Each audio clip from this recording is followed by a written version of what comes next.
view, if we frame things in terms of the problems with globalizing versus localizing, the picture can become very clear. And I think we need this very big global picture to understand globalization. For more than 2 decades, I've worked with economists, activists, environmentalists from about 40 countries, and we've been studying the impact of globalization on countries from Ladakh, where I worked, to India, the rest of India, to my native country of Sweden, to the United States, Japan, South America.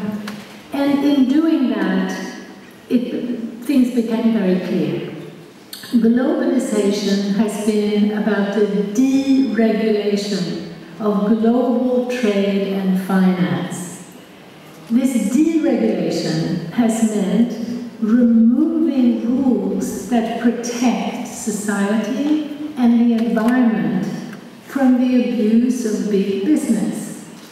So this period of deregulation has essentially been supporting and giving freedom to giant multinational businesses to go in and out of countries freely. Wherever you go around the world, you will find that food from 1 mile away, almost without exception, costs more than food from 10,000 miles away. One of the first steps is for people to realize just how controlled our minds are. It's in kindergarten, in schools, in science, at universities, the media, in films, advertising. Every avenue of knowledge is now influenced by big money. Publishing is suffering. The books that would discuss what is important for our future and for our children, it's not there anymore. We have a lowering and lowering of standard, just violence, sex, excitement, but no content. So the first step is for us to understand that we have to work actively to get information out, that we have to get a different vision for the future out.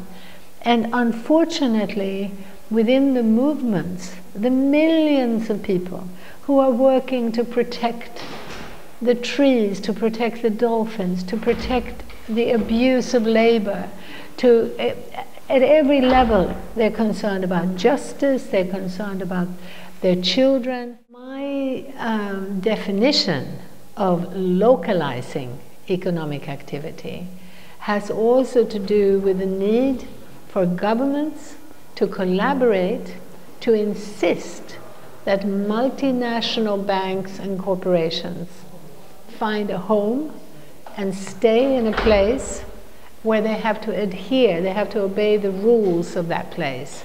So localizing is also about taking controls of the banks and corporations that have gained so much power because we've allowed them to be mobile, we've allowed them to be multinational, and that is how they've been able to blackmail governments by saying, if you don't give us lower labor standards, lower labor prices, lower environmental standards, we'll go elsewhere.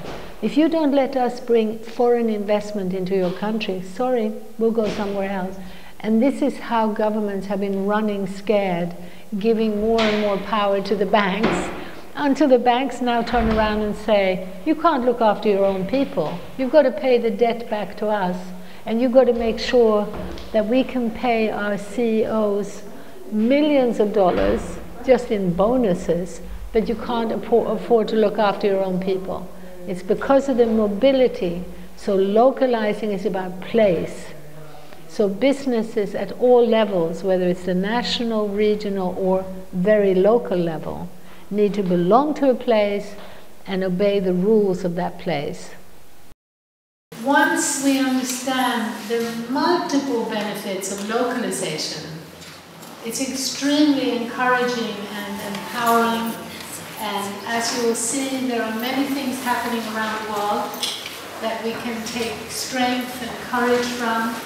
And the movement is growing.